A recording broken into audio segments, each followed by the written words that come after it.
저도 이 고향이 울산이라서 저하고 비슷한 말을 구사하는 동네 오니까 마음이 좀 편해요. 저기 호남이라든지 충청도 또 강원도 제일 부담되는 것은 강남에 있는 교회에 초청받아 가지고 설교하러 갈 때 그때가 제일 힘들어요. 왜냐하면 뭔가 좀 서울 사람처럼 말을 구사해야 될 것 같은 부담감이 있는데 여기는 오니까 그냥 제가 평상시 하는 말투로 설교를 할 수 있어서 참 마음이 편합니다. 여러분들이 저 다니엘 기도회 때 그거 보고 지금 초대하시는 거예요? 맞지 뭐. 올해는 코로나가 덮쳐가지고 많은 집회들이 이렇게 취소되어졌습니다.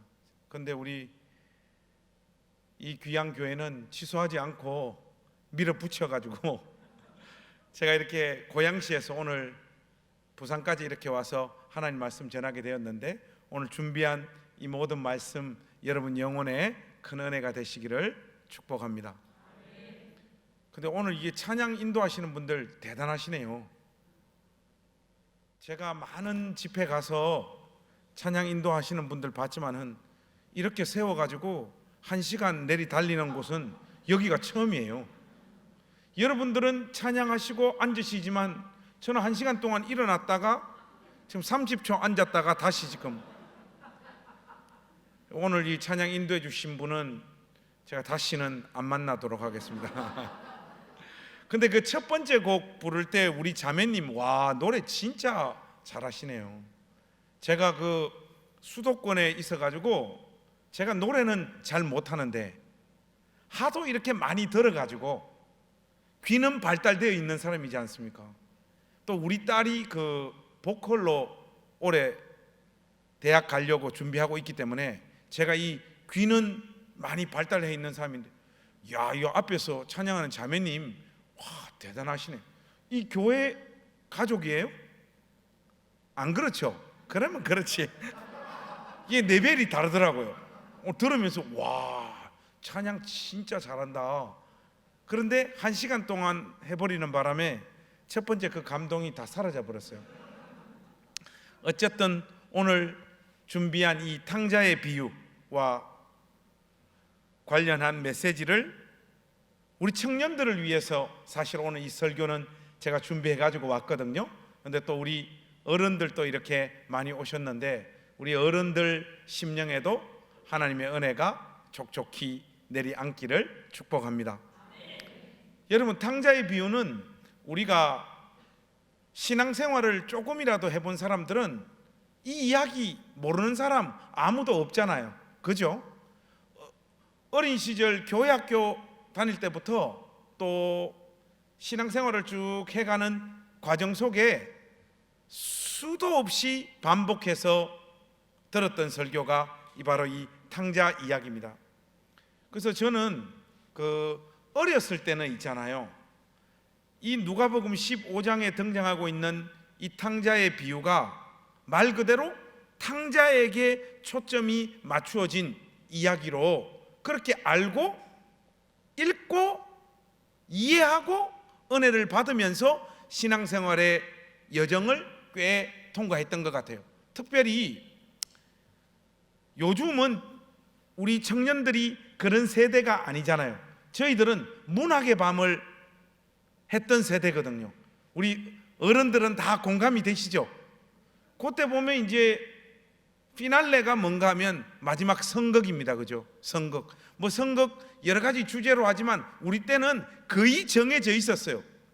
뭐냐 이 탕자 이야기. 그럼 항상 저의 배역은 탕자였어요. 그러니까 제가 마지막에 아버지 품에 그 안기는 그 연기를 할 때 우리 고향 교회인 울산 침례교회 그 청중석이 다 눈물바다가 됐죠. 여러분들 좀 의심하시는 것 같은데 진짜입니다. 그때 우리 교회 사찰 집사님께서 저 붙잡고 뭐라고 말씀하셨는가 하니까 나는 네가 연기하는 거 보니까 너 목사 되겠다라고 간증한 녀석이 앞으로 이거 연예인 될까 싶어서 내가 좀 걱정이다. 네 마음 팔아먹지 마라. 우리 그 사차 집사님이 저보고 그 이야기를 해줬던 기억이 지금 또 생생해요. 제가 신학교 1학년 올라갔을 때도 저는 별로 그렇게 웃긴 사람이라고 생각을 안 하는데 말만 하니까 자꾸 사람들이 웃어요. 근데 부산에서 올라온 이상한 녀석이 한 명 있었어요. 임진만이라고. 그래서 우리 둘이가 뭐 학교 축제나 학교 행사가 있으면 항상 사회를 보게 된 거예요. 그래서 이 임진만이라고 하는 친구가 하루는 저보고 그러는 거예요. 관성아, 우리 대학 개그제 나가자 그러더라고요. 고민을 하다가 우리 사찰 집사님 말씀도 생각이 났고, 하나님 내게 허락하신 이 소명을 우리가 저버려서는 안 되지. 그냥 신학 공부하자, 뻘짓 하지 말자 해서 안 나갔어요. 그 해 대학 개그제에서 3등 했던 놈이 누구냐? 유재석이에요. 제가 나갔으면 유재석은 골로 갔습니다. 3등 안에 못 들었으면 그는 개그맨이 될 수도 없었고 영원히 땡. 근데 제가 안 나가는 바람에 유재석이 3등으로 걸려가지고 공채 뭐 개그맨이 됐죠. 제가 오늘 설교를 해야 되는데 왜 자꾸 이상한 쪽으로. 어쨌든 그 문학의 밤에 그 탕자의 그 연기, 이런 강렬한 연기들 때문에 교회 권속들 마음 안에는 이 누가복음 15장은 거의 대부분의 사람들 마음에 이 탕자에게 초점이 맞추어져 있다라고 생각을 하면서 이것을 읽습니다. 그런 관점이 잘못됐다라는 게 아니고 보통은 그렇다는 거예요. 근데 제가 이제 신학교에 입학을 하니까 교수님께서 저보고 하나님 말씀을 가르쳐 주실 때 이 누가복음 15장의 탕자의 비유는 탕자에게 포커스가 맞춰진 이야기가 아니라는 거예요. 하나님의 크신 사랑, 그 허랑방탕하고 자기 인생을 그리스도 밖에서 살다가 드디어 하나님 품 안으로 들어오는 그 탕자를 안으시는 하나님의 사랑을 보여주는 이야기라는 거예요. 그리고 또 그런 관점으로 이 누가복음 15장을 읽으니까 맞아요. 탕자에게 초점이 맞춰져 있기보다는 하나님의 사랑에 초점을 맞추어서 이 본문 말씀을 읽어야 되는구나, 그렇게 저는 확신하면서 신학교 졸업해서 그렇게 설교도 하고 교회 권속들에게 성경을 가르쳤죠. 그리고 한참 목회를 하다 보니까 가만 보니까 이 이야기는 탕자 형에게 초점이 맞춰진 이야기더라고요. 이 탕자 형은 누굽니까? 아버지하고 같이 집안에 있으면서 아버지의 마음을 전혀 알지 못하는 자.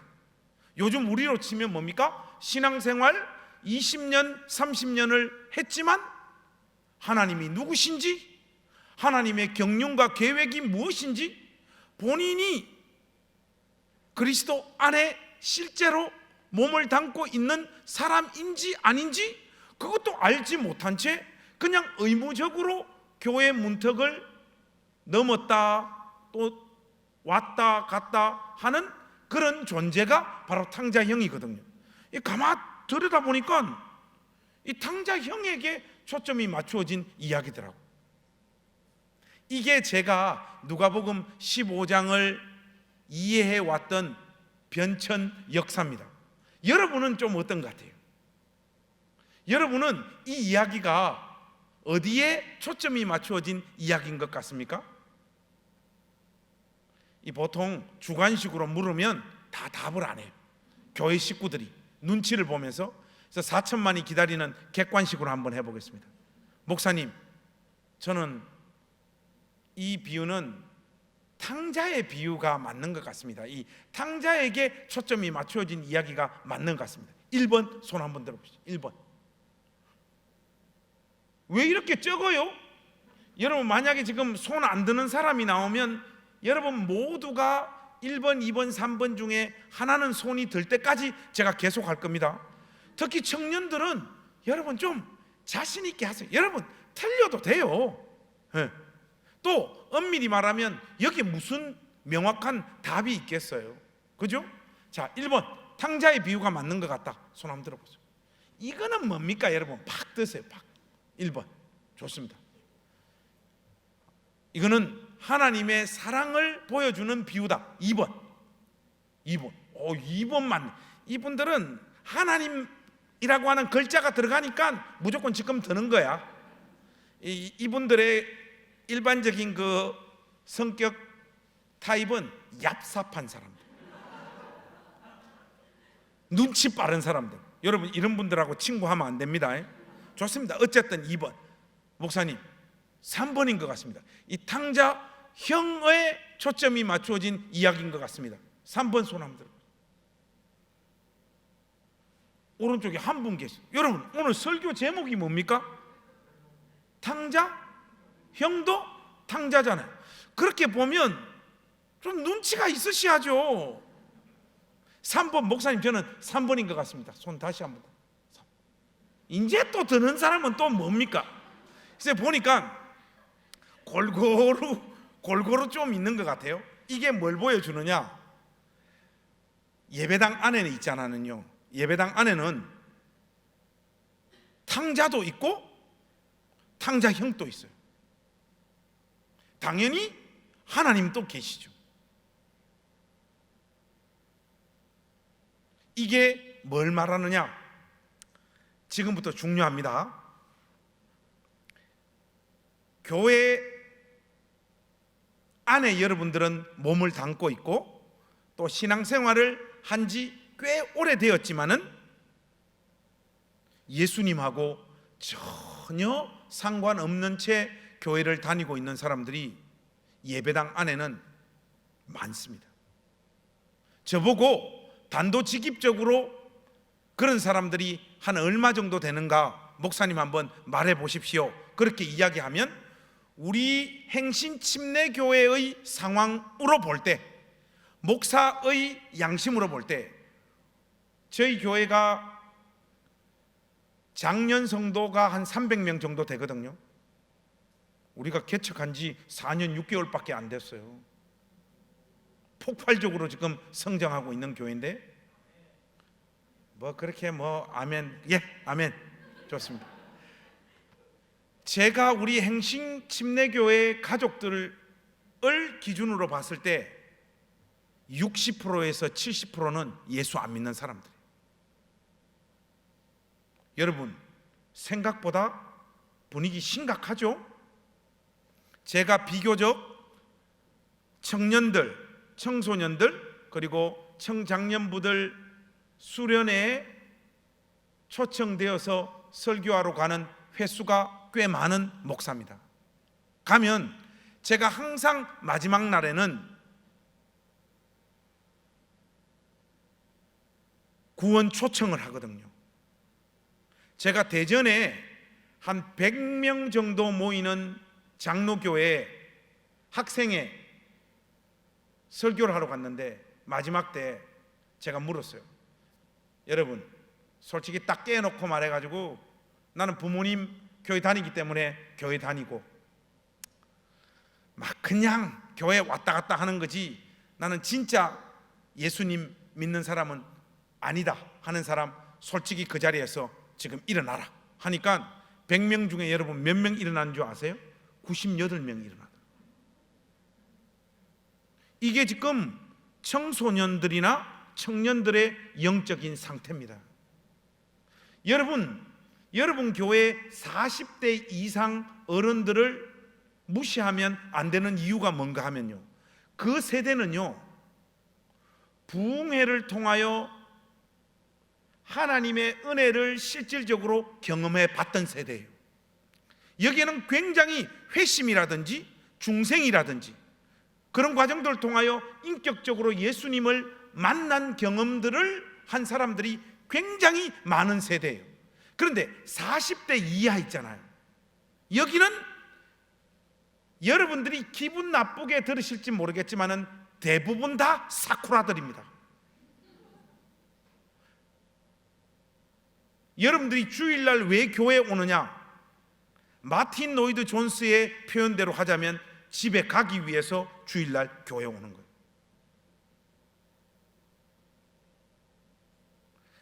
주일날 한번 교회에 오는 것은 여러분들에게 그냥 의무인 거예요. 그냥 몸에 익숙한 습관인 거예요. 그거 이상도 아닌 거예요. 그래서 이 예배당 안에 예수님을 인격적으로 만나지 못한 사람들, 뭐 이렇게 말을 곱상하게 할 필요도 없어요. 깨놓고 말해서 예수 안 믿는 사람들이 예배당 안에 생각보다 훨씬 많다라는 것. 그리고 오늘 이 질문을 여러분들 자신을 향하여 단도직입적으로 한번 물어볼 필요가 있는 거예요. 그래서 20세기 최고의 강해 설교자로 손꼽히는 마틴 로이드 존스가 일주일에 한 번은 반드시 주님의 몸된 교회 안에서 복음 설교가 선포되어져야 된다, 그렇게 말을 했거든요. 이게 뭔 말인가 하면 예배당 안에는 불신자들이 많기 때문에 일주일에 한 번은 반드시 예수님의 십자가와 부활과 관련되어진 메시지가 전달되어져야 된다는 거예요. 오늘날 교회들이 취하고 있는 스탠스 중에 가장 큰 문제는 뭔가 하면 신자가 아닌 사람을 신자로 간주하는 거예요. 예수 안 믿는 사람을 예수 믿는 사람으로 간주해가지고 세례를 주는 거예요. 직분을 주는 거예요. 이런 사람들이 예배당 안에서 시간이 흐르게 되어지면 어떤 역할을 하느냐? 괴물들이 되어지기 시작하는 거예요. 교회를 세속화시킵니다. 세상의 방법과 정신으로 주님의 몸된 교회를 운영하는 장본인들이 되어지는 거예요. 이 예배당 안에는 이런 식의 탕자들이 존재합니다. 아버지 품으로 돌아가서 하나님 품에 안겨야 되는 사람들이 오늘 이 메시지를 듣는 우리 청년들 안에도 꽤 많이 있을 것이라고 저는 확신해요. 여러분 세대가 기성세대보다 좀 나은 모습이 뭔가 하면 그래도 체면 같은 것, 또 위성 같은 것들이 별로 없고 솔직하게 자기 자신을 표현하고 자기 자신의 상태를 인정하는 것, 이것이 기성세대보다는 우리 청년세대가 가지고 있는 좀 나은 점이라고 생각해요. 그래서 제가 오늘 이 시간 여러분들에게 질문을 한 4가지만 던져보겠습니다. 우리 청년들, 이 4가지 질문에 여러분들 안에서 답을 한번 해보십시오. 여러분들은 복음이 무엇인지 아십니까? 복음이 무엇인지 설명해 보라고 하면 여러분은 그 자리에서 바로 복음은 이것입니다라고 한 문장, 2문장, 3문장으로 정확하게 복음을 표현할 수 있습니까? 이게 첫 번째 질문이고요. 2번째 질문. 목사님, 저는요 솔직히 말해가지고요 내가 예수님을 믿고 있는 사람인지 아니면 예수님을 안 믿고 있는 사람인지, 믿는지 안 믿는지 솔직히 저는 잘 모르겠어요. 여기에 해당되어지는 사람인지 여러분 자신에 한번 물어보세요. 그리고 3번째, 목사님 솔직히 저는 안 믿습니다.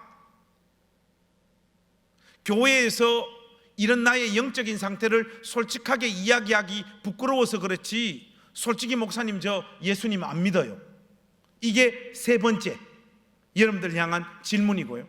4번째, 목사님 지금 딱 죽는다면 하나님 앞에 섰을 때 하나님께서 나보고 너는 구원받은 주의 백성이다, 그렇게 선언해 주실지, 너는 이 땅에 있는 동안 예수를 믿지 않았기 때문에 영원한 심판이 너에게 주어질 것이다, 이 선언을 받을지 목사님 제가 확신이 없습니다. 솔직히 지금 죽으면 천국 갈 확신이 저 가운데는 없어요. 이게 네 번째. 첫 번째, 두 번째, 세 번째, 네 번째 중에 우리 청년들 옆에 누구 볼 필요도 없고 뒤에 집사님들, 권사님들, 장로님들이 여러분들을 보고 있을 거라는 거, 그거 의식할 필요 전혀 없고, 여러분 이 시간 여러분 스스로에게 질문을 던지셨으면 지금 이 수련의 이 하나님 말씀이 선포되어지는 이 순간 여러분의 영적인 상태를 공개적인 자리에서 솔직하게 한번 인정해 보십시다. 목사님, 저는 이 네 가지 질문들 중에 적어도 하나는 분명히 해당되어지는 사람인 것 같습니다. 손 들어 보십시오. 부끄러운 게 아니에요, 여러분. 부끄러운 게 아니에요.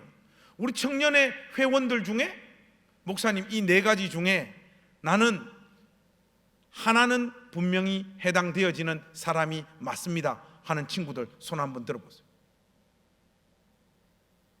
그 자리에서 일어나 보세요. 부끄러운 게 아니에요, 여러분.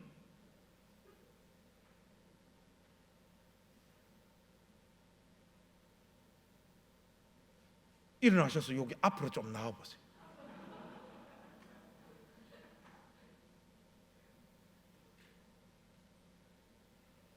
괜찮아요? 그러면 지금 앉아 계신 분들 중에 청년부 손 한번 들어보세요. 청년부 손 한번 들어보세요. 앉아 계신 분들 중에 청년부, 좋습니다.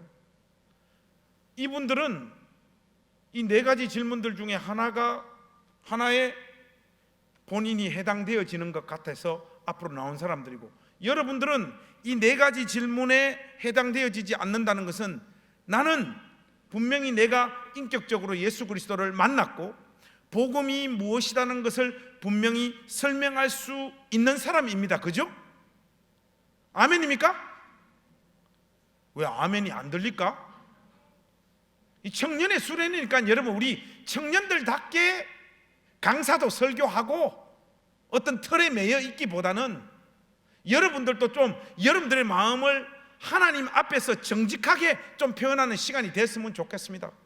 우리 청년들 지금 앉아 계신 분들 중에 나는 복음이 무엇인지 분명히 이해하고 그 복음은 이것이다라고 이야기할 자신이 있는 사람 손 한번 들어보세요.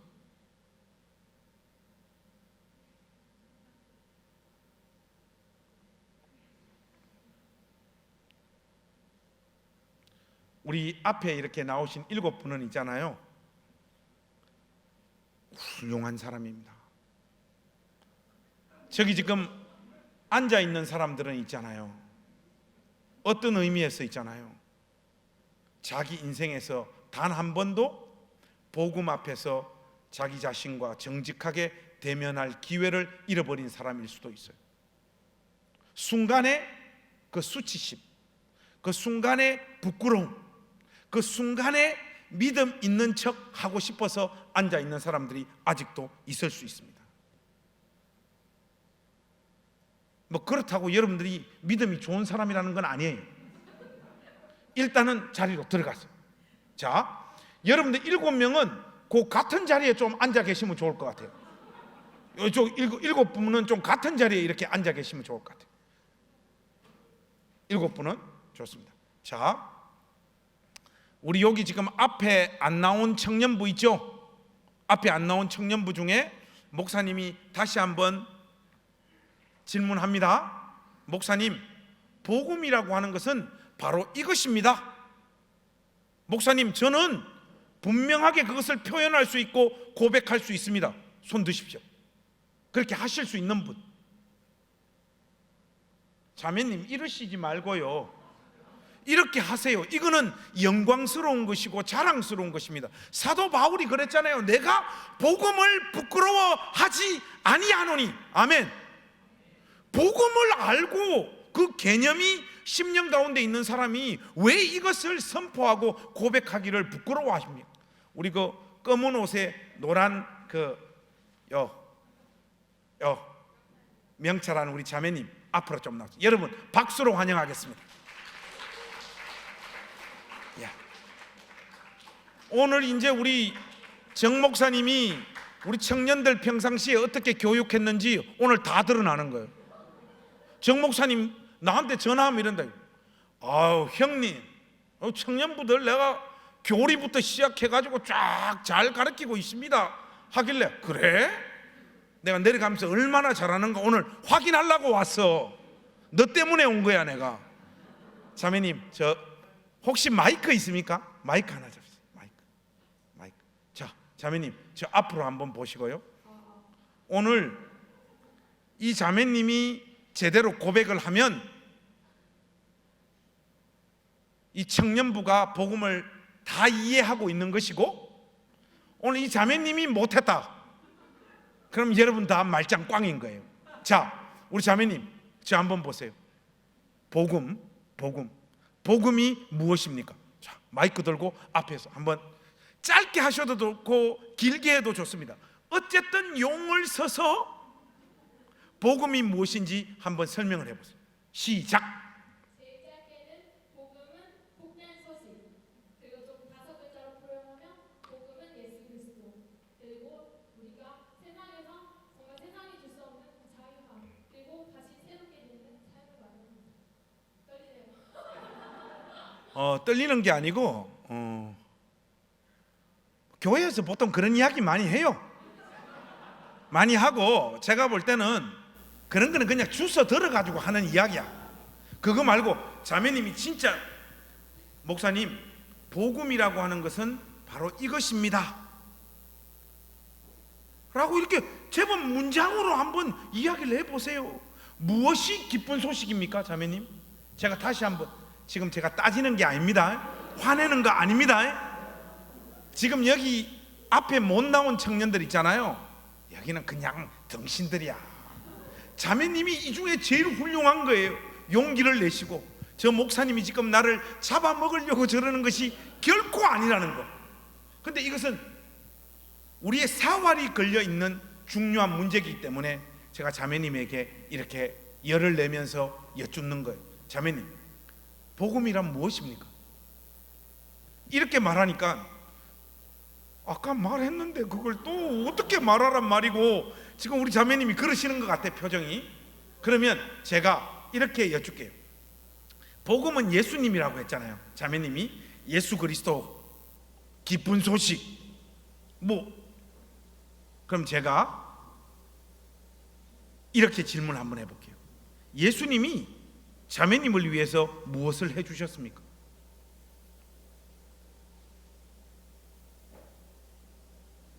빨리 말해.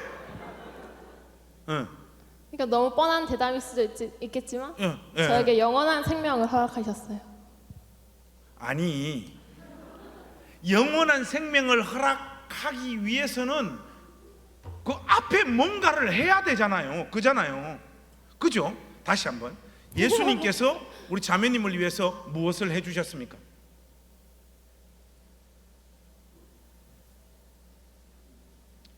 나 보지 말고 앞에. 우리 청년들 중에 목사님 대표 선수 바꿔주시면 좋겠습니다. 제가 한번 대신 나서 보겠다는 사람 청년부 중에 있습니까? 누구 있어요? 없으면 우리 자매님이 계속 하셔야 돼요. 아직 없어. 바꿔줄 사람이 없어. 아니, 우리 정 목사님 교리 지금 제대로 가르친 거 맞아요? 에? 뭐라고요? 진행 중에 있습니다. 저도 그거 다 알죠. 이게 보면 이게 개념 안에 이렇게 분명히 뭐가 있는데 이 앞에 나올 정도면 있잖아요. 100% 하나님 자녀입니다. 저도 그거 알아요.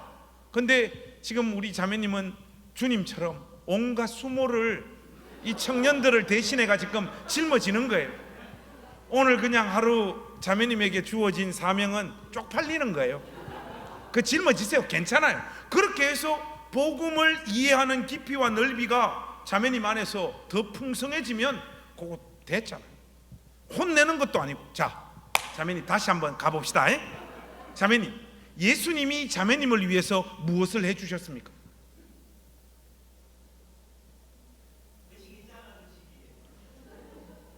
예수님이 자매님을 위해서 무엇을 해주셨습니까?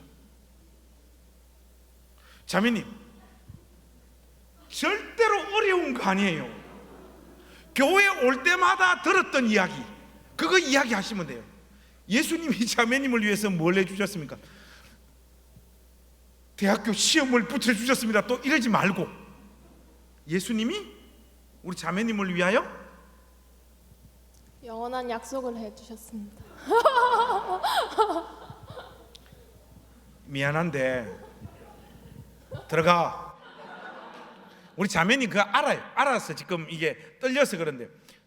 그러면 이번에는 정 목사님이 청년부 담당 목사님이시니까 우리 정 목사님이 지목하는 사람이 앞으로 나왔으면 좋겠어요. 자, 정 목사님 한 명만, 가장 자신 있는 에이스, 이 청년부 에이스다 해서 내가 이 사람 지목한다. 자, 예. 목사님 이거 빨리 좀 진행돼야지. 저도 설교하고 고향시로 가요. 이거 자칫 잘못하면 오늘 집에 못 갈 것 같은데 나. 자, 우리 정 목사님 한 사람만 지목해 주십시오. 예. 예. 박수로 우리 한번. 여러분 설교 시간이 얼마나 즐겁습니까? 그죠? 이 자매님 뭐가 있을 것 같아. 뭐가 있을 것 같아. 네. 자, 자매님 네. 복음이 무엇입니까? 복음이요? 저 앞으로 보고 앞으로. 예. 저에게 복음은 예. 제가 죄인인 것을 인정하고 그 죄를 대신해서 주님께서 대속해서 이제 제 죄를 사하여 주시고 그 때문에 제가 영생을 얻게 됐다는 것입니다. 와, 박수 한번 합시다. 예. 지금 50%가 정답 맞춘 거예요. 지금 50%. 그래서 우리가 유치원 때부터 계속해서 교회 안에서 들었던 복음의 본질이고 복음의 핵심이라고 할 수 있는 내용이 뭡니까? 예수님께서 십자가에서 나의 죄를 대신하여 죽으셨다는 것. 그래서 나의 모든 죄값을 다 치러주시고 나를 용서해 주셨다는 것. 이게 복음의 내용 중에 가장 중요한 핵심적인 내용이죠. 그걸 우리 자매님이 지금 고백하셨어요. 맞습니다. 이거 하나예요. 근데 자매님, 그러면 제가 이렇게 한번 물어볼게요. 이건 아마 우리 장년부도 할 수 있는 질문일 거예요. 예수님이 자매님의 죄를 다 용서해 주시면 자매님은 천국 갈 자격을 취득합니까? 제가 자격을 취득하기보다는 아니. 그냥 예 아니요로. help me. 아니, 저 말은 자매님이 스스로 자격을 취득한다는 말이 아니라 네네. 예수님께서 우리 죄를 다 용서해 주셔서 네. 내 죄값이 다 사해지면 그 상태가 영생을 얻고 구원받을 수 있는 모든 조건이 충족되어진 상태냐고요. 어렵다. 아니요. 그러면 자매님은 네. 예수님이 자매님을 위하여 십자가에서 못 박혀 죽으셔서 자매님 죄를 용서해 주셨어도 네. 용서받은 것은 맞지만 아직 천국에 갈 수 있는 자격을 얻은 상태가 아니네요. 자격은 있으나 네, 아니네요. 여기서 있잖아요. 네. 보통 보면 교리 교육이 있잖아요. 예수님이 우리를 위해서 해주신 일이 우리의 죄를 용서하시기 위하여 십자가 지셨다라는 것, 여기까지만 대부분 다 알고 있고 요것만 주로 교회 식구들이 고백을 해요. 지금 여러분들 눈빛 보니까 저분 침례교회라고 하더만 약간 이단 아이가, 지금 약간 지금 표정이 그런 것 같아. 왜냐하면 다른 이야기 별로 못 들어본 것 같아가지고. 일단은 우리 자매님 성함이 어떻게 된다고?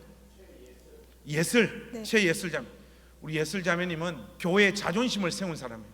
그래서 우리 담임 목사님께 제가 부탁드리고 싶습니다. 우리 예슬이가 나이 먹어가지고 이 교회 안에서 이렇게 나이 먹으면 권사님 좀 시켜주십시오. 자, 권사님 한 분 나오셨습니다. 자, 최예슬 권사님 안으로 들어가시죠. 야, 좋습니다. 근데 우리 권사님 마지막까지 잘 들어야 됩니다. 여러분, 예수님은 우리의 죄를 위하여 십자가를 지셔서 우리 죄를 다 용서해 주셨어요. 또 예수님께서 우리를 위하여 감당해 주신 것이 무엇입니까? 하나님께서 모든 인간들에게 요구하시는 공의로운 율법의 요구, 쉽게 말해가지고 율법의 요구라고 하니까 말이 어려운데, 쉽게 말해서 이렇게 살아라, 그렇게 살지 마라 하는 하나님의 요구 있잖아요.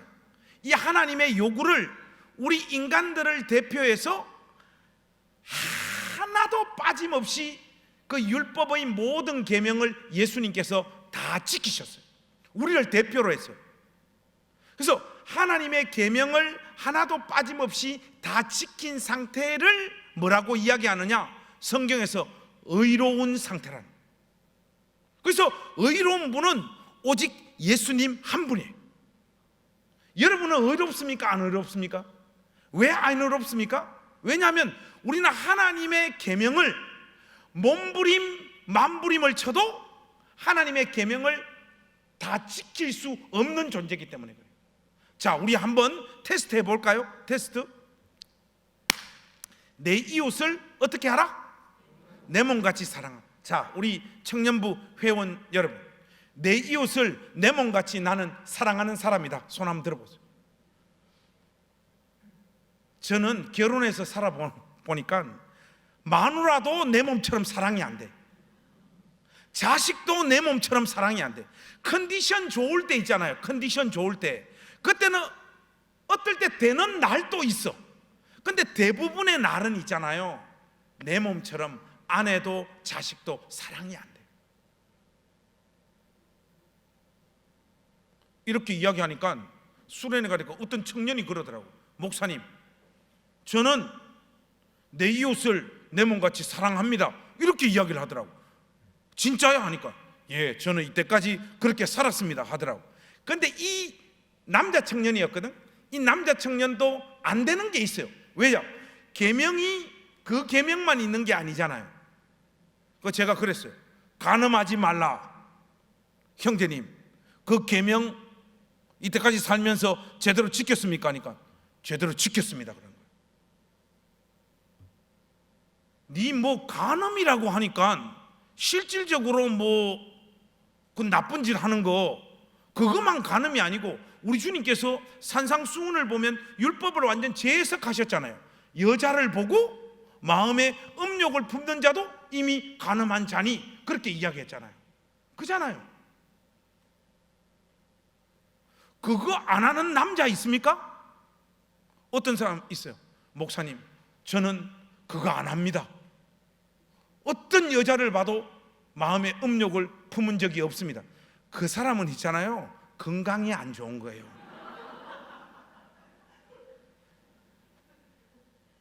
그 건강이 안 좋은 거라고.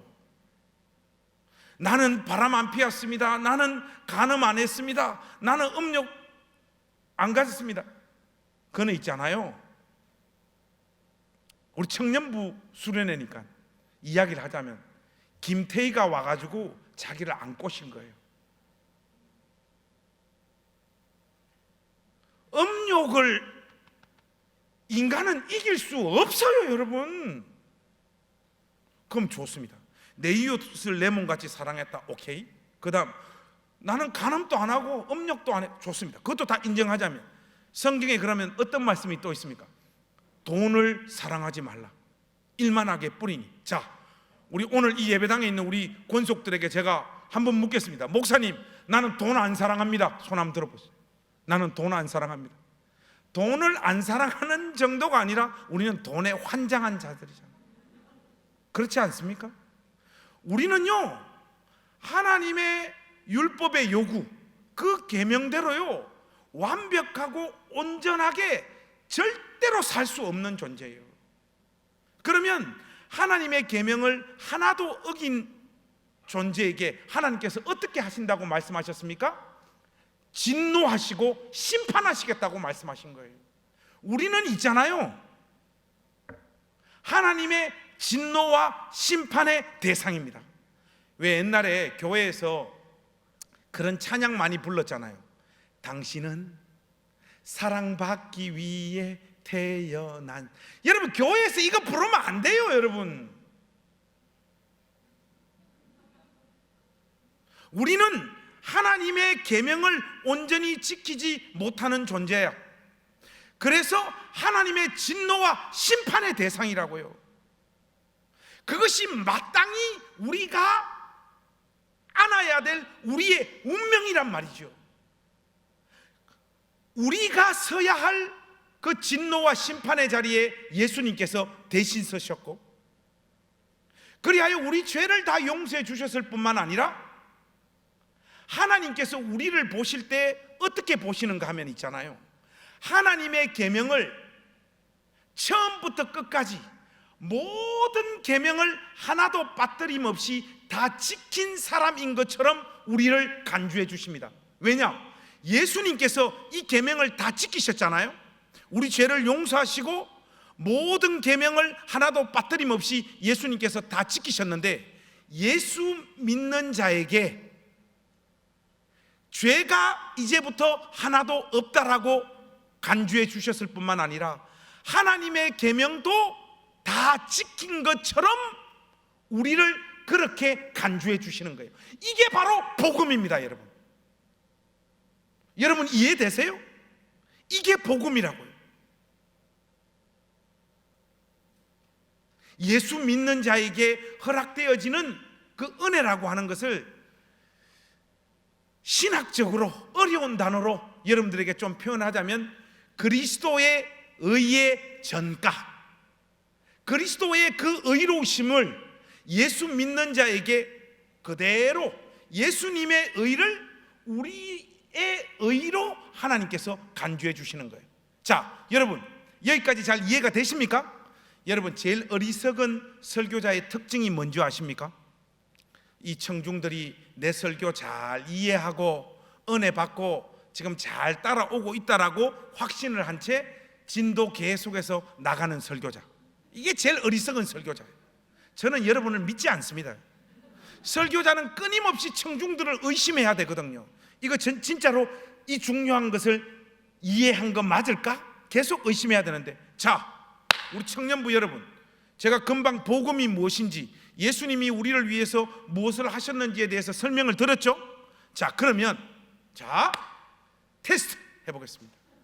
자, 지금 여러분 우리가 죽었습니다. 하나님 앞에 섰습니다. 아까 우리 권사님 되신 분이 성함이 예슬 권사님, 한 번만 빨리 앞으로 더 나오세요. 자, 앞으로 나오세요. 제가 수도 없이 설교를 했지만은 설교 다 끝나고 나면 들을 때는 분명히 청년들이 잘 이해한 것 같은데 물어보면 또 아무것도 몰라요. 제가 하도 많이 속아가지고 이런 극단적인 방법으로 지금 설교하고 있는 거예요. 자, 우리 권사님 앞으로 좀 봐주시고. 자, 권사님, 제가 지금 하나의 상황을 제시하겠습니다. 네. 불순한 표현이지만 제가 지금 하나님입니다. 하나님, 지금 자매님은 죽었어요. 그리고 이제까지 복음이 무엇인지, 예수님이 우리에게 해주신 것이 무엇인지를 설명을 드렸어요. 이 사실을 우리 자매님이 믿었습니다. 그죠? 그래서 구원받은 하나님의 자녀가 되었습니다. 그죠? 그리고 죽었습니다. 죽었어요. 권사님 죽었어요. 자, 하나님 앞에 섰습니다. 자, 이쪽으로 가가지고 저 얼굴을 보세요. 다 볼 수 있도록. 참 불순합니다. 죄송 표현을 하자면 제가 하나님입니다. 최예슬이 네 왔나? 대답을 하세요. 네, 왔습니다. 네 어느 교회 다니다가 여기 왔노? 저 부산 광진교회 다니다 왔어요. 크게 이야기해봐라. 부산 어디? 광진교회. 부산 광진교회. 그래, 거기서 훌륭한 목사님들로부터 복음을 제대로 교육받고 제대로 전달받았지? 네. 그래, 네가 죽어서 내 앞에 섰구나. 자, 내 뒤에는 한쪽 문은 천국이고 한쪽 문은 영원한 심판이 지속되어질 지옥이다. 내가 너를 천국 문으로 인도해야 될 이유가 있느냐? 네. 이유를 말씀드리면 사실 저 자체는 죄인이지만 그 완전 무결한 어린 양이신 예수님께서 제 죄를 되숙하셔서 죄를 다 사해 주셨고, 그다음에 저는 의가 없지만 그분의 의를 전가받아서 제가 의롭게 여겨졌으므로 저는 천국에 갈 수 있습니다. 박수 한번 합시다. 할렐루야. 그래서 있잖아요, 하나님이 그 하나님 앞에 설 때 우리 예슬 자매님을 하나님이 딱 볼 때 예슬이로 안 봐요. 예슬이 앞에 누가 서 있습니까? 예수님이 서 있는 거예요. 예수님의 의가 우리 예슬 자매에게 전가되어진 거예요. 근데 자꾸 우리는 종교적인 어떤 심상 때문에 하나님 앞에 서면 벌벌벌벌 떨어. 여러분, 지금 당장 죽어서 하나님 앞에 선다고 하니까 기분이 어때요? 이상해요. 이상하죠? 이상하고 겁나고, 왠지 나 같은 것도 하나님의 용납을 받을 수 있을까? 내가 과연 하나님께서 나를 향하여 너는 구원받았다, 천국 문이 네 앞에 놓여있다, 이리로 들어가라, 하나님께서 그렇게 나에게 선언해 주실까? 이런 생각들이 자꾸 들죠. 왜 이런 생각들이 드는가 하면, 우리는 있잖아요, 잘 들으세요. 예슬 자매님 이제 들어가셔도 됩니다. 박수 한번 받으면 들어가는 거야. 자, 여러분들 보세요. 우리 인간의 마음은요, 죄로 말미암아 어그러지고 망가져 있는데, 그렇게 해서 우리 인간의 마음의 상태는요, 철저하게, 잘 들으세요, 자기의 그리고 공로, 이 두 가지 프레임으로 인간의 마음은 딱 장착이 돼 있어요. 한번 따라합시다. 자기의, 자기 공로, 이 두 가지 마음으로 마음이 딱 장착이 돼 있어요. 이것 때문에 우리는 끊임없이 하나님 앞에 설 때도 무엇으로 서려고 몸부림을 칩니까? 자기가 이 땅에서 얼마나 온전하게 살았는가, 그 모습을 가지고 하나님 앞에 서려고 하는데, 양심이 증거하잖아요. 우리가 교회에 올 때는 제법 괜찮은 인간이지만, 여러분 집구석 가면 여러분 다 개차반이잖아. 우리 아들이 저보고 그랬어요. 아빠는 참, 내가 교회 가가지고 아빠의 실상을 한번 이야기하면 우리 행신 침례교회는 다 무너져. 아빠는 목회 못해. 지은이하고 내가 이거 지금 안 해서 그렇지, 그냥 장로님 찾아가가지고 아빠 행실을 조금만 떠들어봐, 아빠 어떻게 되겠어? 그거 맞거든요. 근데 제가 또 교회 가면 어떻습니까? 할렐루야. 장로님, 권사님, 연기 잘합니다. 제가 여러분들도 똑같을 거예요. 여러분의 그 진짜 모습 있잖아요, 그거는 여러분 양심이 여러분을 향해서 속이지 못하잖아요. 그러니까 뭡니까? 구원의 확신이라고 하는 것을 여러분은 가질 수가 없는 거예요. 끊임없이 두려운 거예요. 왜? 내가 생각해도 내 행실은 하나님 앞에 설 수 없는 존재라는 것을 알기 때문에. 그래서 요즘은 주님의 몸된 교회 안에서 감히 어떤 이야기들이 담대하게 선포되어지고 있는가 하면, 구원 받고 안 받고는 마지막 날 하나님 앞에 가봐야지 안다, 이렇게 주장하는 목사들, 신학자들이 점점 많아지고 있어요. 이런 사람들의 영향으로 말미암아 교회 안에 있는 권속들도 우리가 전통적으로 손에 쥐고 있었던 구원의 확신이라고 하는 이 교리가 교회 안에서 점점 희석해져 가고 있어요. 그 여러분들 향해서 아까 목사님이 물었잖아요.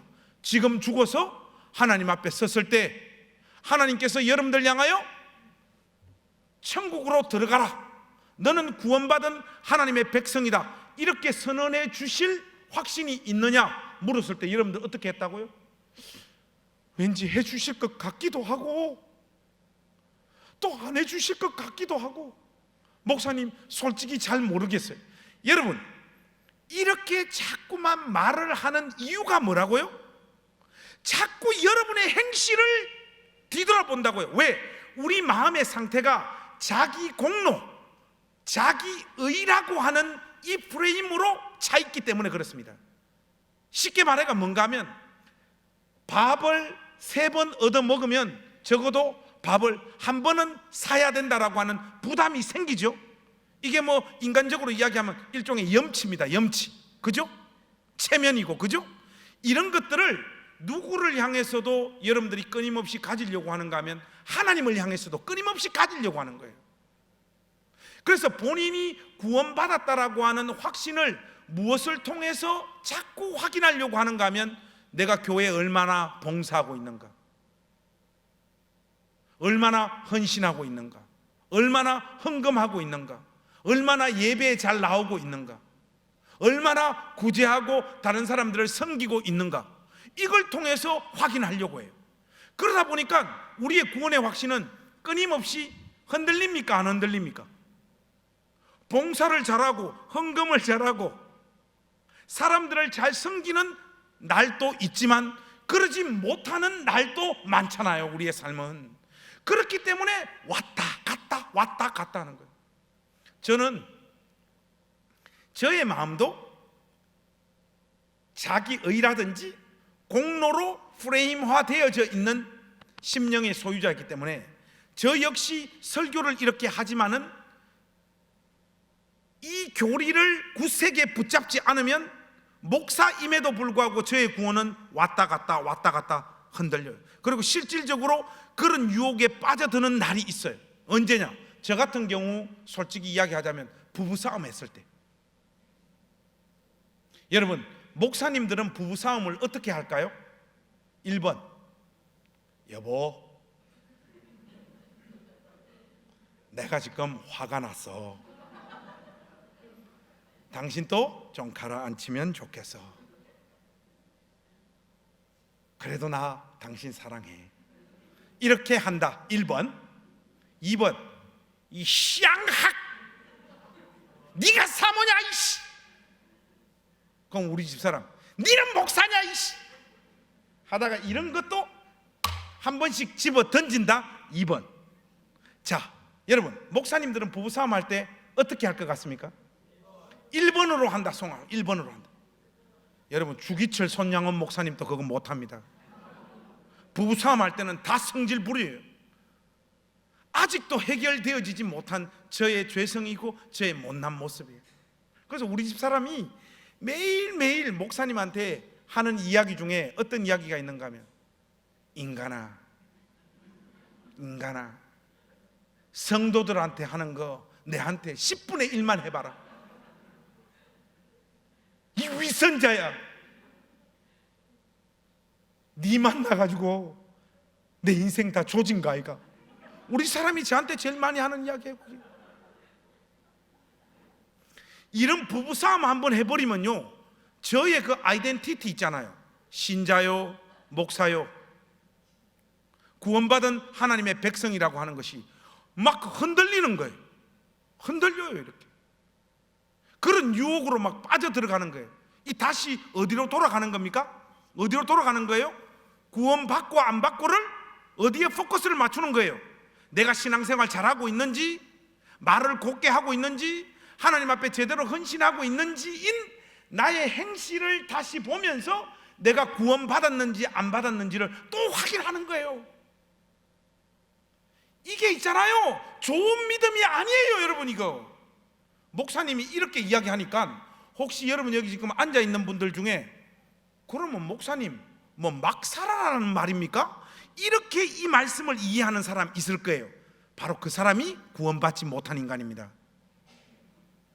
그렇지 않아요.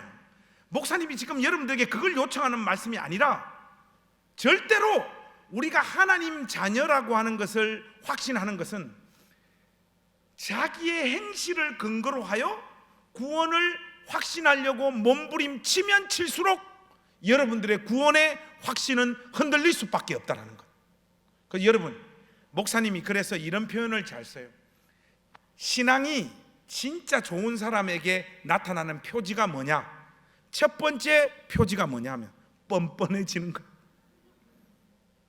그래서 예수 안 믿는 사람이 우리를 향해서 공격하잖아요.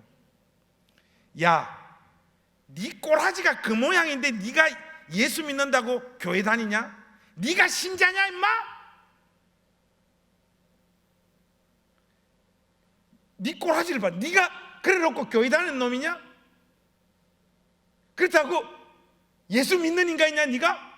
그랬을 때 깨갱 하면 안 되는 거예요. 그래, 내가 이 모양 이 꼴이라 예수 믿는다, 그렇게 이야기를 해야 되는 거예요. 자, 우리 연습 한번 해보겠습니다. 지금 짝을 짓겠습니다. 왼쪽 오른쪽 2명씩 짝을 지어주세요. 우리 목사님들도 이 정 목사님 담임 목사님하고 짝을 좀 지어주세요. 자, 짝을. 자, 이쪽에 오른쪽에 계신 분이 공격을 한번 하겠습니다. 네가 신자냐? 한번 해보세요. 크게 한번 해보세요. 시작. 자, 이 왼쪽에 계신 분 답을 하십시오. 내가 이 모양 이 꼴이라서 예수 믿는 거 아이가? 그렇게 이야기해요. 시작.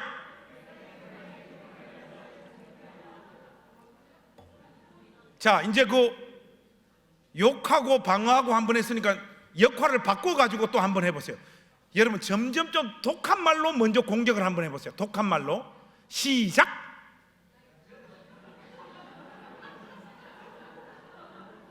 방어해보세요. 방어해보세요.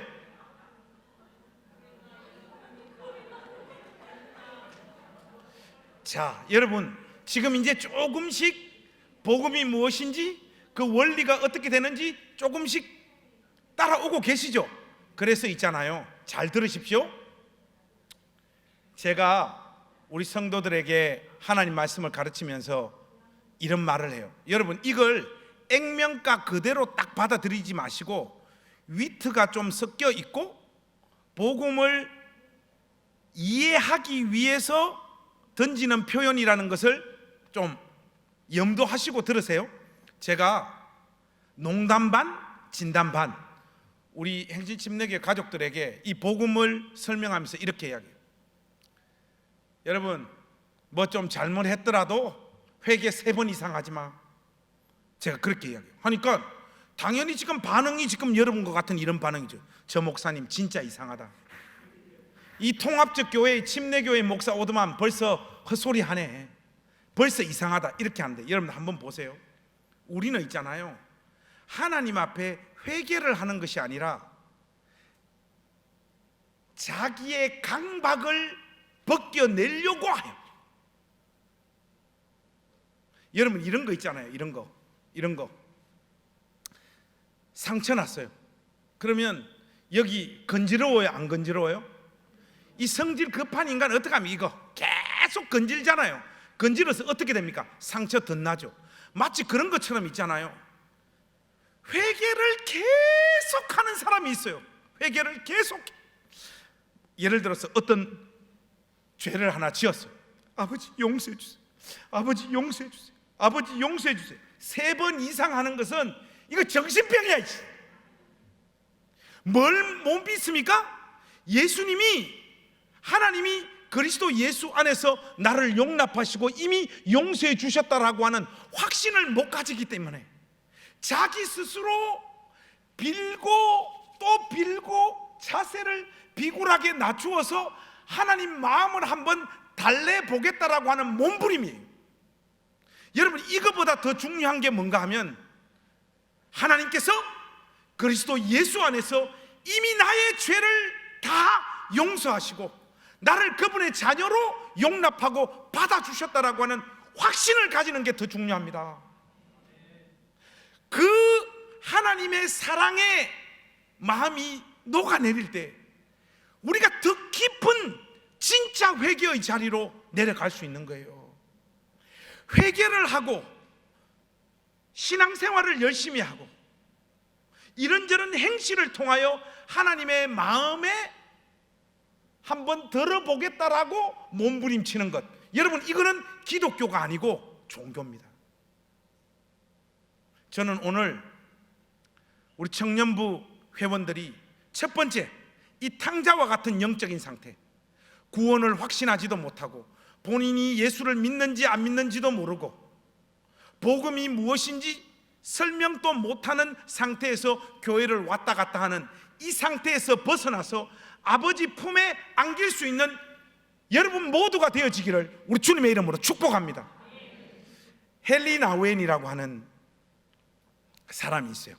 신학자인데 탕자가 하나님 아버지 탕자가 아버지 품으로 돌아올 때 그 상황을 헨리 나우엔이 어떻게 묘사하는가 하면, 아버지가 팍 뛰어나가서 아들을 먼저 탁 안아버렸다는 거예요.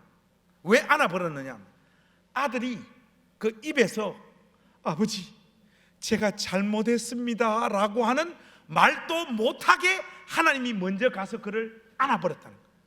그래서 여러분 이게 로마서에 있는 표현대로 하자면 우리가 아직 죄인 되었을 때 그리스도께서 우리를 대신하여 십자가를 지심으로 우리를 향한 하나님 자신의 사랑을 확정하셨다 하는 바로 그 말이에요. 우리 입에서 회개가 터져 나오기도 전에 하나님은 우리 가운데 오셔서 이미 우리 마음을 아시고 우리를 안으시는 하나님이십니다. 사랑하는 우리 청년부 여러분, 제발 여러분들에게 부탁드리고 싶습니다. 여러분의 행실과 여러분의 헌신과 여러분의 섬김을 기초로 해서 여러분들의 구원을 확신하려고 하는 이 사탄 마귀의 속삭임에서 빠져나오시기를 우리 주님의 이름으로 축복합니다. 이미 여러분은 하나님의 사랑의 대상이 된 사람들입니다. 그런데 여러분, 이 예배당 안에는요 이런 탕자만 있는 것이 아니라 누가 있습니까? 탕자 형이 있습니다. 이 탕자 형은 누구냐? 아버지 품을 한 번도 떠나지 않은 사람이죠. 그런데 여러분, 이 탕자 형의 심령의 상태를 보여주는 가장 결정적인 구절이 어딘가 하면 28절과 29절이에요. 여러분들 그거 한번 보세요. 28절과 29절 우리 한번 같이 읽겠습니다. 시작. 그가 노하여 들어가고자 하지 아니하거늘 아버지가 나와서 권한대 아버지께 대답하여 이르되 내가 여러 해 아버지를 섬겨 명을 어김이 없거늘 내게는 염소 새끼라도 주어 나와 내 벗으로 즐기게 하신 일이 없더니. 여러분, 이 탕자 형의 지금 마음의 상태예요. 허랑방탕하게 자기 인생을 다 보내고 아버지 품에 안긴 탕자, 이 탕자를 아무 조건 없이 사랑하시고 자기 품으로 다시 안은 그 아버지의 모습을 보고 이 탕자 형이 하나님을 향하여 불편한 내색을 표현하고 있는 말씀입니다. 그런데 여러분 자세히 이 말씀 한번 보시겠어요? 29절 보시면 이 탕자 형이 어떻게 고백합니까? 아버지께 대답하여 이르되 내가 여러 해 아버지를 섬겨 명을 어김이 없거늘. 여러분 이건 뭔 말입니까? 이 예배당 안에서 있잖아요. 금방 목사님이 여러분들에게 설명했던 것처럼 교회에서 시키는 거 그 누구보다 더 열심히 교회 일 감당하는 사람이 있습니다. 있어요. 그게 있잖아요. 믿음하고 아무 상관없이 각 사람이 가지고 있는 기질적인 특징이 열정적이고 열심히 있는 사람이 있습니다.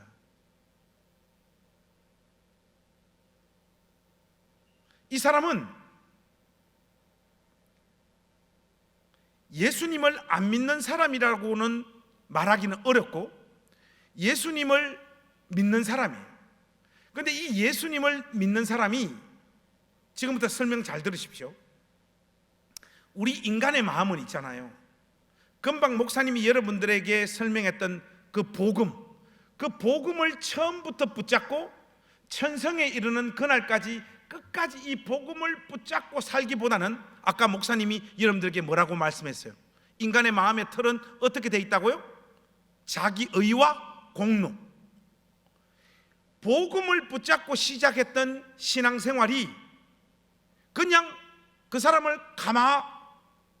끊임없이 복음을 선포하지 않고 복음의 교육을 하지 않으면요, 인간의 마음은 자연스럽게 어디로 흘러가는가 하면 무언가를 해서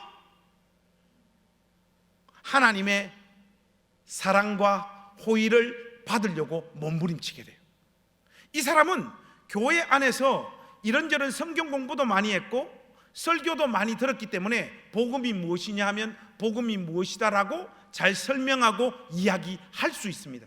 그러나 이 심령의 상태는요, 이미 복음으로 시작했던 그 심령의 상태가 이 종교, 자기 공로와 자기 의가 지배하는 마음의 상태로 전락해버린 사람이 예배당 안에는 생각보다 많이 있습니다. 그래서 이 사람들은 시키는 일, 모든 헌신들을 다 합니다. 다 하는데 이 탕자 형님처럼 하나님을 향해서 표현을 못해서 그렇지 불만이 한두 가지가 아니에요. 그리고 예수 믿는 기독교 신앙으로 자기의 인생과 자기 삶이 해석되어지거나 이해되어지지 않아요. 무엇보다도 근본적으로 하나님의 자녀인 심령에서 반드시 터져나오는 기쁨과 평강이 그 심령의 상태는 없습니다. 없어요. 목사님, 어떻게 그렇게 잘하십니까? 제가 그랬거든. 제가 심지어 저는 고등학교 1학년 때 한국의 유명한 부흥사였던 김충기 목사님 부흥회 때 참여했다가 그때 깨지고 복음이 무엇인지 깨달아지면서 예수님을 영접했던 사람이에요. 그렇게 저는 정말로 신앙생활을 열심히 했습니다. 목사님, 저는 목사 될 자격이 있는 사람이었어요. 제가 중학교 3학년 때부터 새벽 기도를 했거든요, 목사님. 그래서 여러분 지금 신앙생활 하는 거는 신앙생활도 아니야. 여러분 있잖아요, 목사님이 중고등학교 때 신앙생활을 어떻게 했는가 하면 목사님의 주일을 한번 말씀드려볼까? 주일 되면 주일 새벽 기도회를 참여합니다. 그 다음에 새벽 기도 끝나자마자 우리 중고등부는 울산에 백양산이라고 있어. 그거 올라가는 중고등부 프로그램이 있어요. 매주 주일날 등반. 새벽 기도 끝나면 바로 그 등반을 올라갑니다. 갔다가 내려오면 몇 시냐? 8시 반이에요. 그러면 9시부터는 뭐냐? 제가 주일학교 교사였거든요. 그 주일학교 선생님, 반사 역할을 했어요. 그러면 주일학교 끝나고 애들 공과 공부 가르치고 나면 대예배인 임마누엘 성가대 연습이 시작됐어요. 제가 임마누엘 성가대 그 성가대 연습을 하고 11시에 낮예배에 참여했어요. 그 낮예배가 끝나면 뭐합니까? 교회에서 밥 주잖아요. 밥을 먹어요. 밥을 다 먹고 나면 한 12시 30분에서 12시 40분 돼요. 근데 1시부터 뭐가 있었는가? 학생의 예배가 있었어요. 제가 학생회장, 중학교 때도 학생회장, 고등학교 때도 학생회장. 그래서 중고등부 회장으로서 학생의 예배를 드립니다. 끝나면 분반 공부를 합니다. 분반 공부 끝나면 샹, 내가 그걸 어떻게 다 했는가 몰라. 2시부터는 주일 오후 예배가 있잖아요. 근데 1시 반부터 우리 학생의 성가대 연습이 있었어요. 그때는 오후 예배 때도 성가대가 있었어요. 그 연습을 해서 주일 오후 예배를 합니다. 오후 예배 끝나면 학생의 성가대의 다음 주 곡을 연습을 합니다. 그거 다 끝나면 4시에서 보통 5시에요. 그러면 학생의 형아들이 뭐라고 이야기하는가 하면 볼 차로 한번 가자 해서 운동장에 볼 차로 갑니다. 울산 그 우정초등학교에. 그럼 볼 차고 집에 올 때 몇 시냐? 9시 정도 돼요. 저는 이것을 있잖아요, 여러분 놀라지 마세요. 저는 교회 가서 오늘 이 순간 여러분들에게 와서 이 설교를 하는 이 시점까지 내 평생에 교회 한 번 빠져본 적이 없어요. 목사님 한 번은 있겠지. 아니, 저는 안 믿는 가정에서 예수를 믿었는데 우리 아버지 죽었을 때 주일이 껴가지고 장례식인데 도망와서 예배 드렸잖아요. 그래서 형님한테 맞아 죽을 뻔했어요. 군대에서도 마찬가지고 단 한 번도 내 평생 교회를 빠져본 적이 없어요. 그리고 중고등부를 그렇게 보냈을 뿐만 아니라 그 다음 신학대학을 갔잖아요. 신학대학을 그잖아요. 신학대학을 가서 신학대학 대전으로 가서 매주 울산으로 봉사하러 왔어요. 신학대학 4년 내내. 사도 바울도 저한테는 안 돼요. 내가 생각해도 이만큼 더 열심히는 신앙생활을 못해요. 근데 여러분 점점 이상한 게 있었어요. 이렇게 열심히 주님을 섬기고 목사님들이 시키는 것들을 다 그냥 감당을 하는데 저의 이 심령의 상태는 가면 갈수록 조금씩 드라이해지는 거예요. 이 마음에 기쁨이 없어요. 그러면서 저 마음에 어떤 생각들이 탁 떠밀려오는가 하니까, 분명히 우리 목사님이 예수 잘 믿으면 가문에도 복을 주시고 한 개인에게도 복을 준다고 했는데, 나처럼 중학교 때부터 이 신학대학 졸업할 때까지 이렇게 예수를 잘 믿는 나한테 왜 하나님은 복을 안 주실까 해가 제가 목사님 찾아갔어요. 목사님, 우리 교회에서 이 신앙생활 제일 잘하는 사람 누굽니까 하니까 애부터 시작해가지고 어른들 다 포함해가 관성이 니다 딱 그러더라고요. 그래서 제가 목사님 근데 나는 왜 복 안 받아요? 하니까 이 목사님 지금 코너에 지금 딱 몰리잖아요. 세상에 말을 잘하는 사람이 목사님들입니다. 목사님이 뭐라고 하는가, 관성아 하나님의 때가 있어 그러더라고요. 왠지 이거 이 말을 받아야 되나 말아야 되나. 그것도 목사님 해주시는 말씀이니까 그 말씀 다시 붙잡고 더 열심히 했어요. 개척교회 해가지고 얼마나 헌신하고 얼마나 충성했는지 몰라요. 근데 목사가 되고 나니까 더 기쁨이 없네. 교회 가는 게 곤욕이에요. 목회하는 게 저의 영혼에 아무런 기쁨이 없어요. 끊임없는 부담들이 막 떠밀려 오잖아요. 여기 우리 성도님들 착한 척하고 앉아 있지만은 교인들 중에 원수들 많잖아요. 왜 안 웃는데? 목사님들 괴롭히는 성도들 많잖아요, 여러분. 그 사람들 상대하려고 하니까 나의 인격은 그 정도 안 되는데 그 사람들이 지사님 죄송합니다 하니까 이 속이 이게 어떻게 견뎌납니까? 예수 믿고 목사로 사는 것, 하나님의 자녀로 사는 것이 아무런 기쁨이 없는 거예요. 그래서 저한테 어떤 질문이 끊임없이 생성되는가 하면, 누군가는 보면 저렇게 뭐 예수 믿어가지고 복도 받고 잘 살아가지고 하나님 앞에 영광도 잘 돌리고 하는데 내 인생은 이게 뭐고, 하나님 앞에 올려드릴 만한 영광의 재료가 저의 삶에는 하나도 없는 거예요. 그때 제가 있잖아요, 우리 목회하면서 저희 집사람하고 애들하고 거의 길바닥에 내 앉아야 되는 상황이 한번 왔어요. 돈도 하나도 없고 이제 모든 게 다 무너져 버려가지고, 그때 하나님을 향해서 막 저 안에서 하나님을 사랑하는 마음이 아니라 하나님을 향한 어떤 분노 있잖아요. 내 인생을 왜 이 모양 이 꼴로 몰아넣느냐 하는 그 원망들 있잖아요.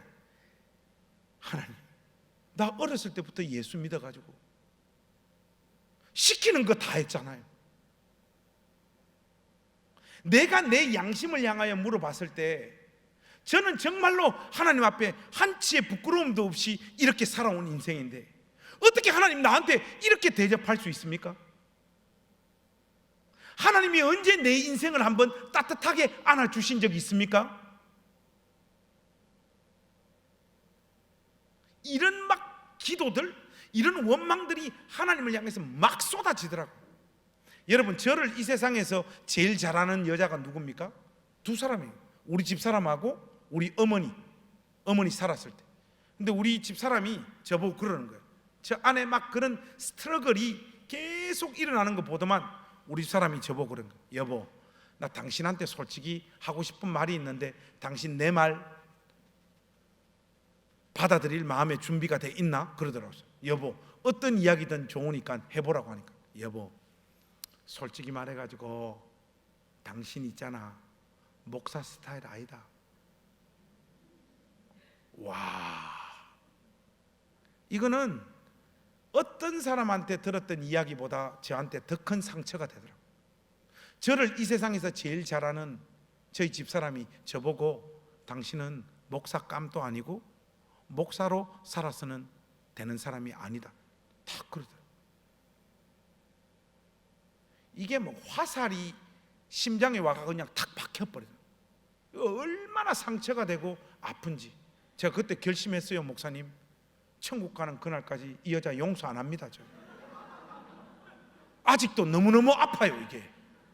근데 우리 어머니는 그때 교회를 이제 갓 다녀가지고 교회가 뭔지도 몰라, 나 개척교회 할 때. 근데 우리 어머니 주일날만 되면 울산에서 전화가 와요. 주일날 저녁만 되면, 관성아, 이번 주에는 손님들 많이 왔나? 엄마, 손님들 많이 안 왔다 하니까 우리 어머니 하시는 말씀이, 야야, 내가 네 낳아서 기른 장본인 아이가, 관성아, 니는 목사 스타일 아니다. 니는 노가다 스타일이다. 엄마 죽기 전에 현대중공업에 여기 비정규직에 취직돼도 니만 상교대로 그거 열심히 하면 1년에 4천만 원, 5천만 원 번. 엄마 죽기 전에, 눈에 흙 들어가기 전에 애들 제발 정상적으로 먹이고 공부시키는 모습 엄마한테 한 번만 보여주면 안 되겠냐. 우리 어머니 막 우시더라고요. 그러니까 저 마음에 하나님을 향하여 이미 원망과 불평과, 예수 믿어봐요 내 인생이 하나도 해석도 안 되고, 저를 이 세상에서 제일 잘하는 두 여자가 나 목사 스타일 아니라 하는데, 제가 그때 하나님 앞에 땡깡도 아니고 진심을 표현했죠. 하나님, 저 이제 목회 여기서 그만두겠습니다.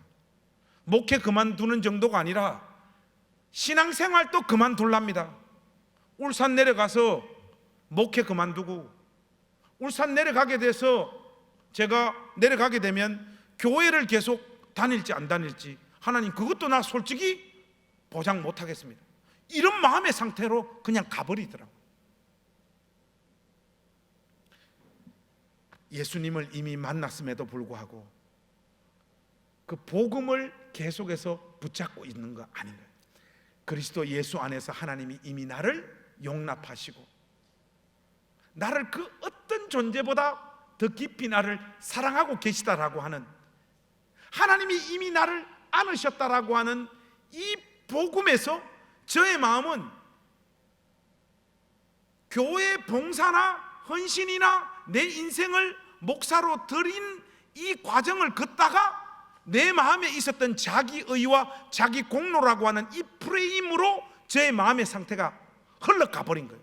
그래서 어떤 순간 저의 마음이 어떻게 됐는가 하면 열심히 진심으로 하나님을 믿고 섬기고 헌신하고 충성해서 하나님의 사랑을 받아보겠다, 복을 받아보겠다, 이 심령의 상태로 전락해버린 거예요.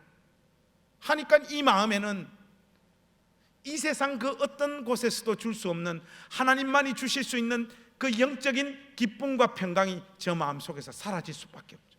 여러분, 제가 이 간증을 왜 하는가 하면 이 예배당 안에 탕자형과 같은 이런 심령의 상태에 머물러 있는 사람들이 많습니다. 표현 보세요. 아버지께 대답하여 이르되 내가 여러 해 아버지를 섬겨 명을 어김이 없거늘. 뭔 말입니까?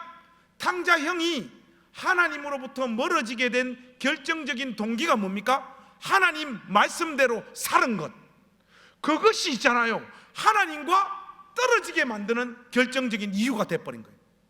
여러분, 여기서 오해 없이 잘 들으십시오. 하나님 말씀 지키지 말라는 말이 아닙니다. 우리는 이미 하나님이 나를 사랑하시고 그리스도 예수 안에서 나를 안아주셨다라고 하는 이 기쁨, 이 평강, 이 감격 가운데 주님을 섬기는 자리로 부름받고 있는 자들이지, 하나님 말씀을 다시 지켜서 하나님의 사랑을 받아보려고 몸부림치는 존재가 아니란 말이에요. 바로 그 프레임으로 흘러내려가 버린 사람이 탕자형이란 말입니다. 그런데 이 예배당 안에 있잖아요, 이런 탕자형들이 너무너무 많아요. 여러분, 너무너무 많아요. 여러분, 왜 기도합니까? 주님을 사랑하기 때문에 기도합니다. 믿습니까? 왜 봉사합니까? 주님이 나 같은 인생 아무 공로도 없고 아무 조건도 없이 나를 이미 알아주신 그 은혜와 사랑 때문에 헌신하고 충성하는 것이지, 헌신하고 충성해서 하나님의 사랑을 받기 위함이 아니란 말이에요. 그런데 이 사랑의 순서와 질서가 뒤집혀버린 상태로 교회를 다니고 있는 사람들이 이 예배당 안에는 많습니다. 우리 청년부 회원들에게 목사님이 한번 묻고 싶습니다.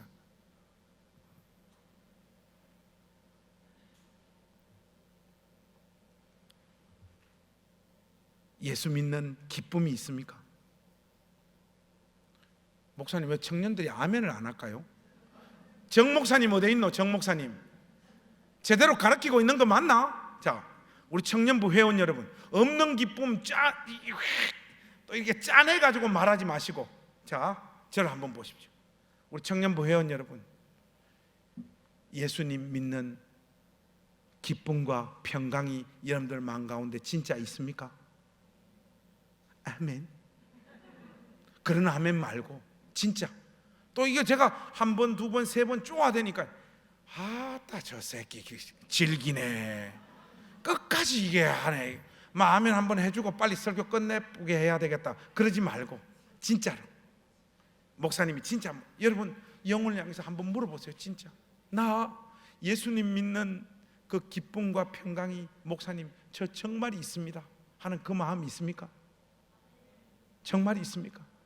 여러분, 이거 있으면 있잖아요, 성경에 있는 표현대로 하자면요, 세상을 이깁니다. 이거 있으면 세상을 이긴다고요. 여러분, 지금 딱 보니까 취직 안 될 관상이야. 안 돼. 공무원 시험 또 떨어지게 돼 있어. 우리 교회에 누가 있는가 하니까 항공대에 나온 애가 있어요. 항공대도 공부 잘하는 학교지 않습니까?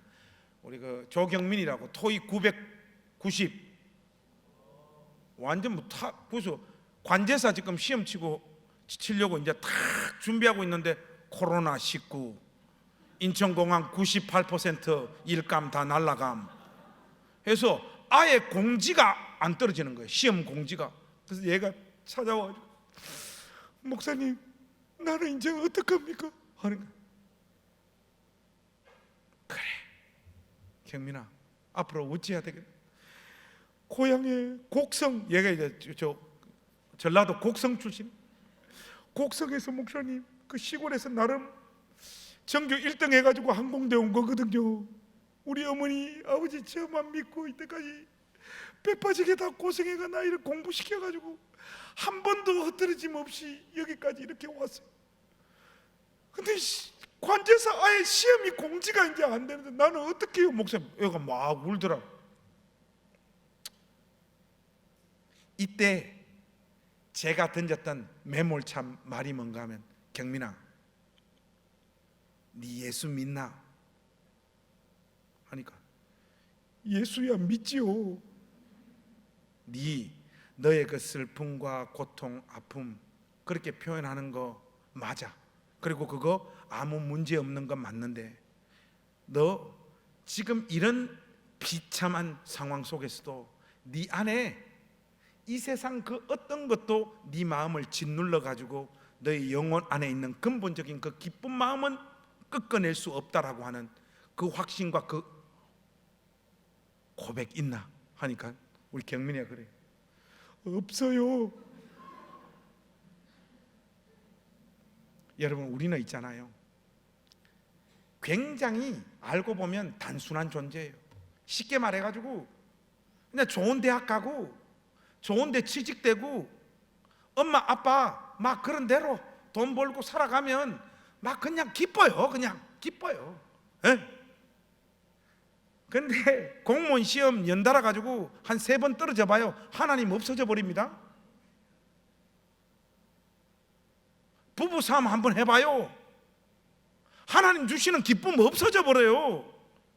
끊임없이 우리가 다시 그런 인생의 시련들 앞에서 어디로 돌아가는가 하면 나의 이 삶의 결과물을 가지고 하나님의 사랑과 용납을 받아보겠다라고 하는 그 자리로 다시 돌아가는 거예요.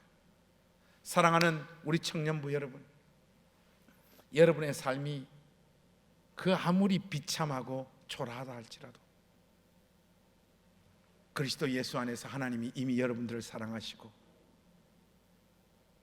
여러분들 품에 안고 있다라고 하는 이 확신 가운데 여러분 인생을 노래하며 찬양하며 걸어가는 복된 인생들 되시기를 우리 주님의 이름으로 축복합니다. 정말로 중요한 거예요.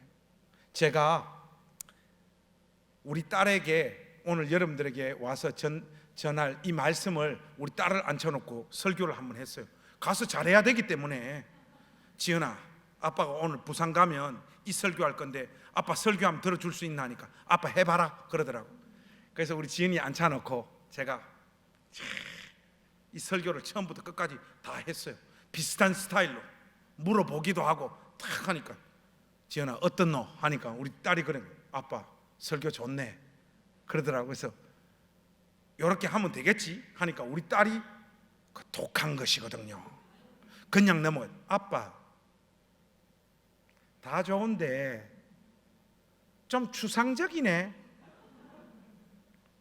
나 아빠한테 마지막으로 질문 하나만 해보고 싶다 그러는 거예요. 그래서 지은아 뭔지 아빠한테 한번 이야기해봐라 하니까 우리 지은이가 그런 거예요. 아빠 그러면 도대체 이제 어떻게 살아야 되는 거야? 탁 저를 향해서 그 질문을 던지더라고요.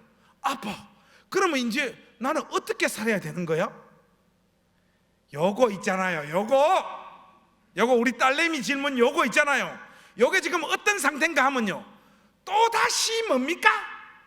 뭔가를 해가지고 하나님의 사랑을 받아보겠다라고 하는 심보에서 터져나오는 질문이에요. 제가 우리 딸 질문이 요거다고 하니까 우리 청년들 중에 몇 명이 맞는데 그 목사님 딸 질문이 내가 지금 목사님한테 하고 싶은 질문인데 몇 명이 분명히 있었어요. 여러분, 우리 마음이요, 죄성으로 말미암아 뭔가를 하지 않으면 하나님의 사랑을 받지 못할 것 같은 인생의 어떤 결과물을 만들어내야지 하나님의 사랑을 받을 것 같은 끊임없는 그 어떤 종교라고 목사님이 표현하고 싶어요. 그런 마음으로 프레임되어 있기 때문에 계속해서 이런 마음으로 우리 마음이 흘러갑니다. 그럴 때마다 십자가의 복음으로 여러분 심정을 두들겨 패십시오. 그러면 제가 우리 지은이 질문에 어떻게 답을 해줬느냐, 오늘 그것만 여러분들에게 전달하고 오늘 메시지 마무리할까 합니다. 아빠 그러면 어떻게 살아야 돼? 우리 지은이가 저한테 그렇게 물었어요. 그때 제가 이렇게 말했어요. 네 성깔대로 살아라. 여러분, 자기가 아닌 존재가 되면 안 돼요. 여러분 있잖아요, 유교적 문화, 유교적 권위주의가요 주님의 몸된 교회를 이렇게 샥 지배를 해버리면 있잖아요, 복음이 유교적 권위주의하고 이렇게 섞여버려요.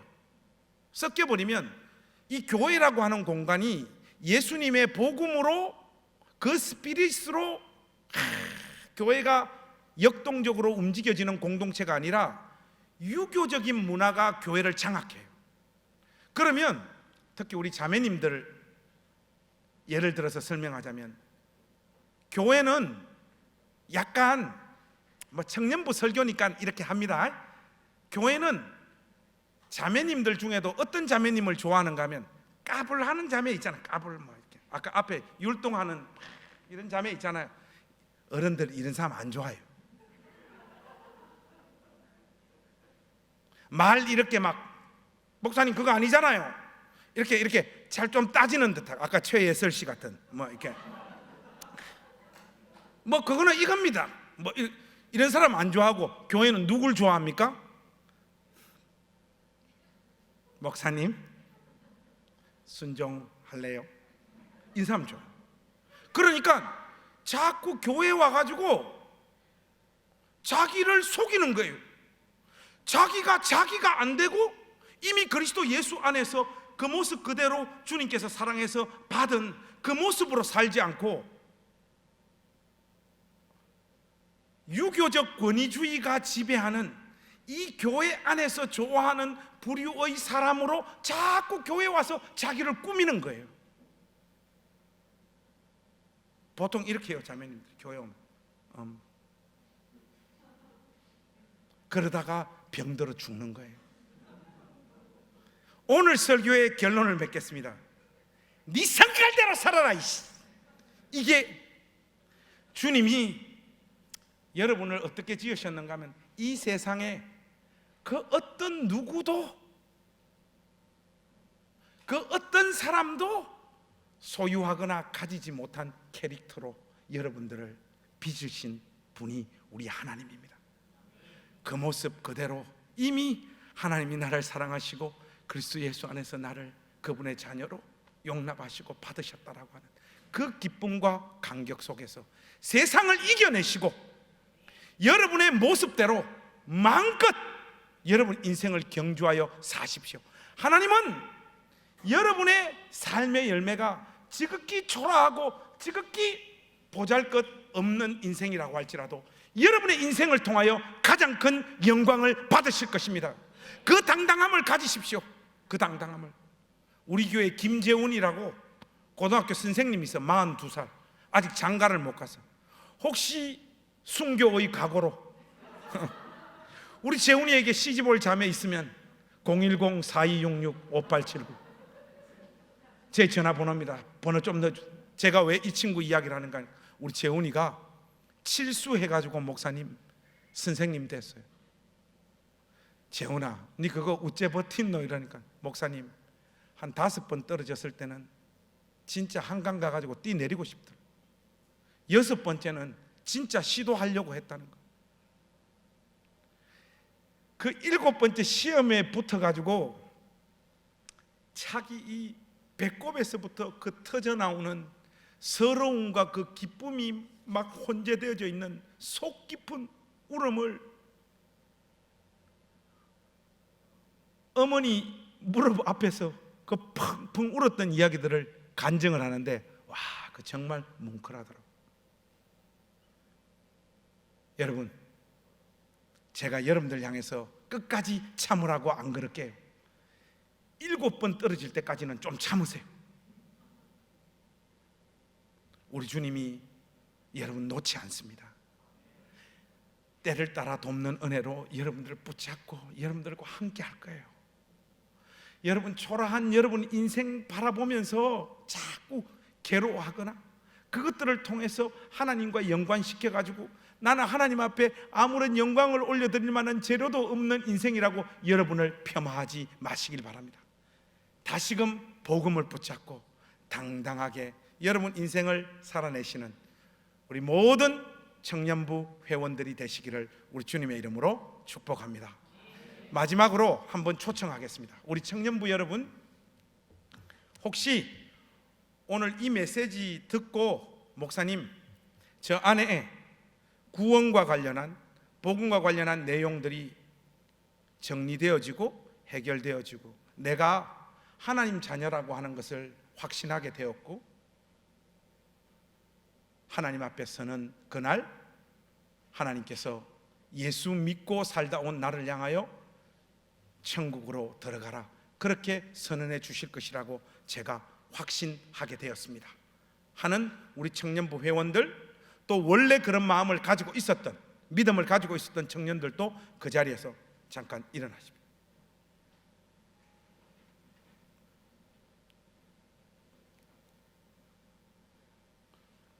목사님, 제가 부산에 잘 온 것 같아요. 제가 여러분들 위해서 한번 축복하고 기도하겠습니다. 기도하겠습니다. 하나님,